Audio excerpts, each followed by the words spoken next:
Hubo un momento en que Omar Chaparro era exactamente eso que todos queremos ser alguna vez.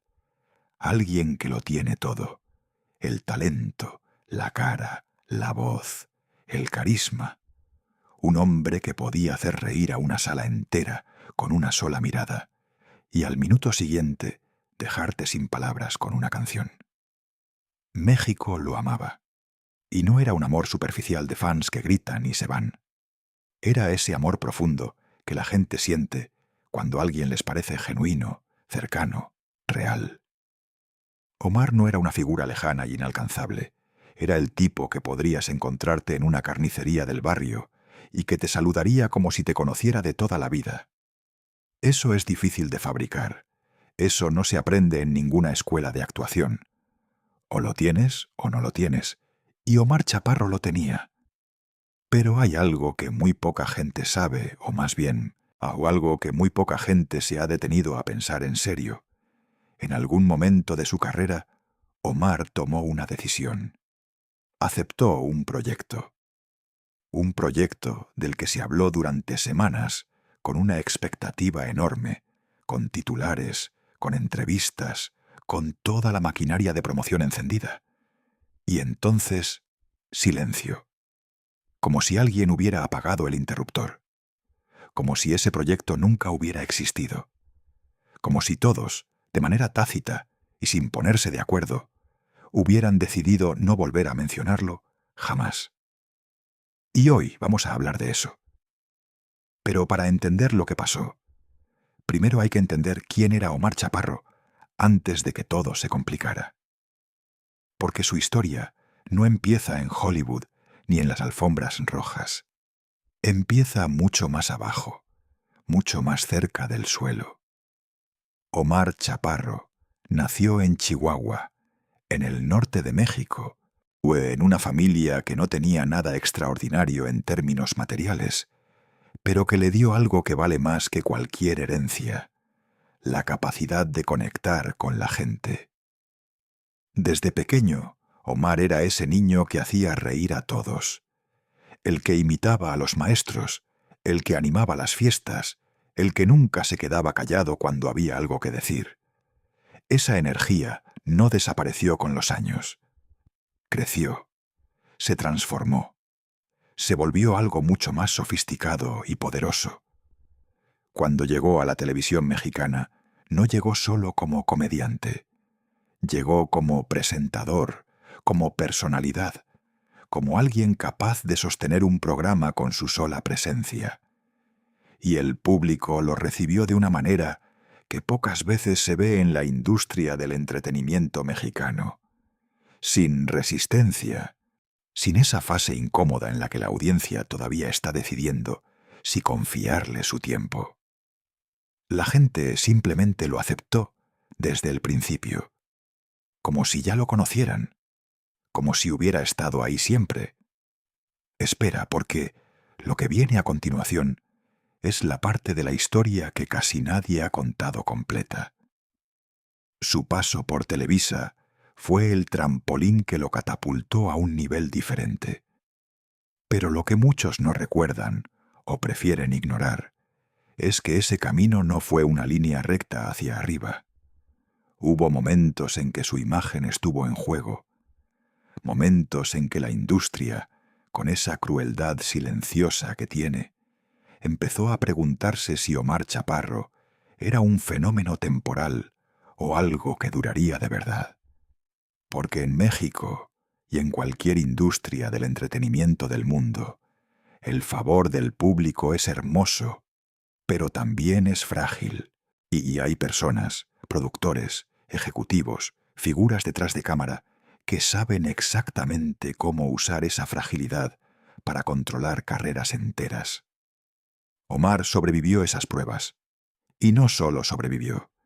Encontró algo que muy pocos artistas logran encontrar a tiempo: una identidad cinematográfica. Cuando su carrera en el cine mexicano despegó, fue como si todo lo anterior hubiera sido solo el ensayo. Las películas en las que participó no eran experimentos artísticos para festivales de nicho. Eran producciones que llegaban al corazón de la gente común. Comedias que hacían llorar de risa en las salas. Historias que la familia podía ver junta un domingo. Y Omar era el centro de todo eso, el ancla emocional, el tipo en quien el espectador depositaba su confianza 2 horas completas. La pregunta que hay que hacerse es esta: ¿en qué momento alguien con todo eso decide apostar por algo completamente diferente? ¿Qué tiene que pasar dentro de una persona o a su alrededor para que diga sí a un proyecto que sus asesores, su equipo, quizás incluso su familia, le habrían recomendado rechazar? Porque eso, según se rumorea en ciertos círculos de la industria, es exactamente lo que pasó. Se habla, y hay que dejarlo claro, solo se habla, de que hubo un proyecto de producción internacional que llegó a manos de Omar en un momento muy específico de su carrera. Un momento en que él estaba evaluando qué quería ser en los próximos años. Si seguía siendo el rey del cine popular mexicano, un lugar cómodo, rentable, querido, o si daba el salto hacia algo que lo pusiera frente a una audiencia completamente diferente. Y ese proyecto, del que circulan muy pocos detalles concretos, porque aparentemente hubo acuerdos de confidencialidad de por medio, prometía exactamente eso, otro nivel. No voy a decir que sé con certeza qué proyecto era. Nadie que hable públicamente de esto parece saberlo con precisión. Pero lo que sí circula como rumor persistente es que se trató de una producción para plataforma, posiblemente con participación estadounidense, en la que Omar iba a interpretar un papel que se alejaba completamente de su imagen pública. Algo oscuro, algo complejo. El tipo de personaje que los actores serios anhelan y que el público masivo a veces no está preparado para aceptar cuando viene de alguien a quien quieren de una manera muy específica. Quédate, porque lo que voy a contarte ahora es lo que realmente nadie se atreve a decir en voz alta. Hay varias versiones de lo que habría ocurrido después. La primera versión, la más benevolente, dice simplemente que el proyecto enfrentó problemas de financiamiento, que la producción no consiguió los fondos necesarios para completarse y que todo se canceló antes de que hubiera algo concreto que mostrar. Esto ocurre constantemente en Hollywood y en cualquier industria cinematográfica del mundo. La mayoría de los proyectos que se anuncian nunca llegan a filmarse. Es la realidad brutal del negocio. Así que esta versión es perfectamente plausible. La segunda versión es más interesante y también más inquietante. Según algunos rumores que han circulado de manera muy discreta entre personas que trabajan en el medio, el problema no fue el dinero. El problema fue algo mucho más difícil de manejar.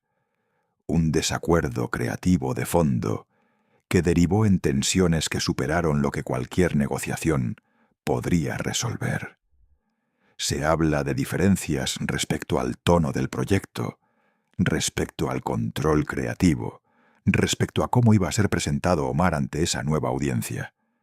Y cuando en la industria del entretenimiento chocan egos, visiones y contratos, lo que suele ocurrir es exactamente esto: silencio oficial y rumores que nunca mueren del todo.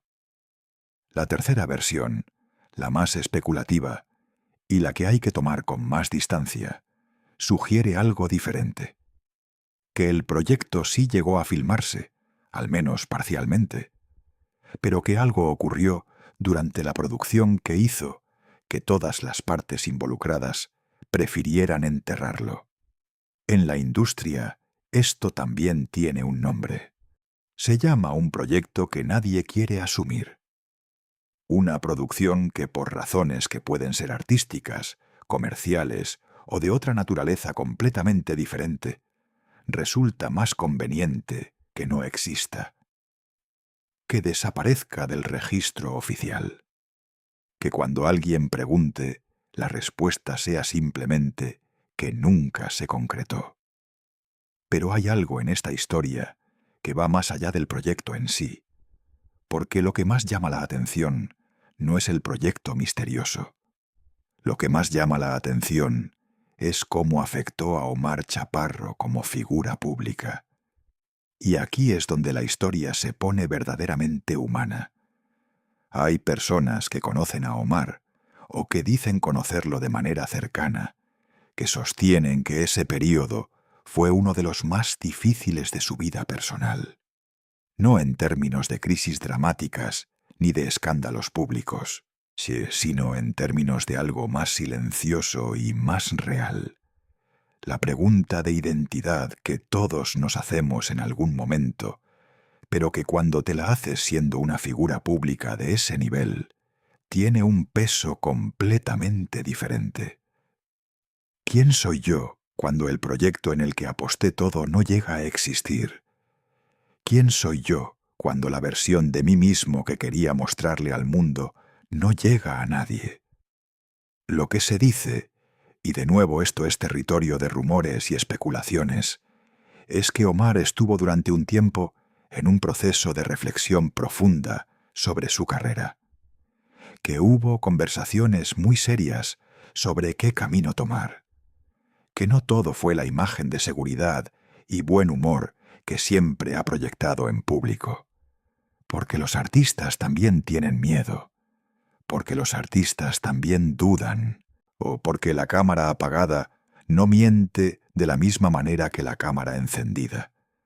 Detente un segundo y piensa en esto porque es más importante de lo que parece a primera vista. Omar Chaparro tiene algo que muy pocos artistas de su generación tienen, y es una familia que claramente es su ancla. Ha hablado de eso en múltiples ocasiones. Su esposa, sus hijos, su vida fuera de los sets y los estudios. Y hay quienes especulan que precisamente esa dimensión privada fue lo que lo salvó de que ese período de incertidumbre se convirtiera en algo peor, que cuando el proyecto misterioso se desintegró, lo que lo mantuvo en pie no fue ninguna decisión estratégica de carrera, sino algo mucho más simple y mucho más poderoso. Pero la industria no siente lo que siente una familia. La industria tiene memoria y tiene intereses. Y uno de los rumores más persistentes que circulan alrededor de este episodio es que el proyecto fallido dejó ciertas puertas cerradas. No de manera dramática ni definitiva. No hubo declaraciones públicas ni enemistades declaradas. Pero en ese mundo donde todo funciona a base de favores, relaciones y confianza mutua, cuando algo sale mal, aunque nadie hable de ello, todo el mundo lo sabe. Y ese silencio colectivo tiene consecuencias reales. Se rumorea que hubo producciones, tanto en México como del lado estadounidense, que después de ese episodio miraron a Omar de una manera diferente. No con hostilidad, sino con esa cautela que en el negocio del entretenimiento puede ser igual de dañina que la hostilidad directa. La cautela que hace que te llamen un poco menos, que te incluyan en las conversaciones preliminares, pero no en las decisiones finales. Que tu nombre esté en las listas, pero no en la parte de arriba. ¿Es eso lo que realmente ocurrió? Honestamente, no hay manera de saberlo con certeza. Lo que sí es verificable es que la trayectoria de Omar Chaparro después de ese período tuvo características distintas a lo que podría haberse esperado en el punto más alto de su popularidad. No hablo de un fracaso. Omar siguió trabajando, siguió siendo relevante, siguió conectando con el público. Pero sí parece que ciertos saltos, ciertas transformaciones de carrera, que parecían estar a punto de materializarse, simplemente no ocurrieron de la manera que muchos esperaban. Y aquí viene algo que pocos se atreven a decir. Hay un elemento de esta historia que casi nadie ha conectado públicamente, pero que algunas personas del medio mencionan cuando bajan la voz. Y es la presión. No la presión de afuera, que también existe, sino la presión interna, la que viene de ser Omar Chaparro, de ser esa figura que la gente ama de una manera tan específica que cualquier cambio en tu imagen se siente como una traición. Hay artistas que cargan con ese peso toda su vida y aprenden a vivir con él. Hay otros que en algún momento deciden sacudírselo.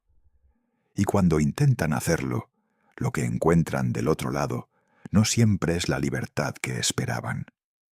Se dice que Omar es alguien que piensa mucho más de lo que muestra, que detrás del humor y de la energía que proyecta públicamente hay una mente que procesa, que analiza, que se hace preguntas difíciles. Y que esas preguntas, durante ese periodo específico de su vida, se volvieron especialmente intensas. No como un colapso, sino como un proceso, como el tipo de transformación silenciosa que no se puede ver desde afuera, pero que deja huellas muy claras si sabes dónde mirar. Las huellas están en las entrevistas de esa época, en las declaraciones que hizo sobre lo que quería para su carrera, en el tono diferente que tenían sus palabras cuando hablaba del futuro. Había algo ahí que no era exactamente optimismo superficial. Era algo más complejo, algo que sonaba a alguien que ha procesado una decepción y que está tratando de encontrar el siguiente paso con más cuidado del que usó antes. Y entonces viene la pregunta que este relato no puede responder con certeza, pero que tampoco puede ignorar. ¿Qué pasó realmente con ese proyecto? ¿Se filmó o no se filmó? ¿Existe en algún servidor, en algún disco duro, en algún archivo de alguna productora, material de esa producción que nunca llegó al público? ¿Hubo contratos que se rompieron y acuerdos legales que sellaron el silencio de todas las partes involucradas? ¿O simplemente fue uno de esos proyectos que mueren en el papel antes de convertirse en algo real? La respuesta honesta es que no lo sabemos. Y quizás nunca lo sabremos. Porque en la industria del entretenimiento, cuando todas las partes tienen interés en que algo no exista, ese algo simplemente no existe. Desaparece con una eficiencia que cualquier mago envidiaría. Lo que sí sabemos es que Omar Chaparro sigue siendo Omar Chaparro, que el público que lo quiere sigue queriéndolo, que su carrera, aunque tal vez diferente a lo que podría haber sido, sigue siendo la carrera de alguien que ha dejado una huella real en la cultura popular de un país entero. Y eso no es poco. Eso, de hecho, es mucho más de lo que la mayoría de las personas que intentan hacer lo mismo alguna vez logran. Pero quedan las preguntas. Siempre quedan las preguntas. ¿Fue el proyecto fallido una bendición disfrazada o una oportunidad perdida que cambió el rumbo de su carrera para siempre? ¿Habría sido diferente Omar Chaparro si ese proyecto hubiera llegado al público? ¿Más grande? ¿Más libre? ¿O simplemente diferente en maneras que no podemos imaginar desde aquí? Y la más incómoda de todas. ¿Hay alguien, en algún estudio, en alguna oficina, con acceso a información que el resto del mundo no tiene, que sabe exactamente qué ocurrió y que simplemente ha decidido que esa historia no merece ser contada? Eso es lo que ninguna fuente oficial va a confirmar. Eso es lo que los contratos de confidencialidad fueron diseñados específicamente para que nunca salga. Y eso es lo que convierte esta historia, la historia de Omar Chaparro y el proyecto del que nadie volvió a hablar, en algo que va más allá del chisme o la curiosidad. Es el retrato de cómo funciona realmente una industria que vive de crear ilusiones y que cuando algo no funciona, simplemente lo hace desaparecer. Omar Chaparro merece respeto, su carrera lo merece, su familia lo merece. Y quizás lo más honesto que podemos decir al final de todo esto es que hay una versión de su historia que todavía no hemos escuchado. Una versión que él guarda, que la industria guarda, y que algún día, quizás, saldrá a la superficie de la única manera en que estas historias eventualmente salen. Porque alguien decide que ya es tiempo de hablar. Hasta ese momento, solo podemos hacer lo que hemos hecho aquí. Mirar los indicios, escuchar los rumores, respetar los silencios y preguntarnos qué hay detrás de una carrera que brilló tanto y que en cierto momento inexplicable pareció decidir o verse obligada a tomar un camino diferente al que todos esperábamos.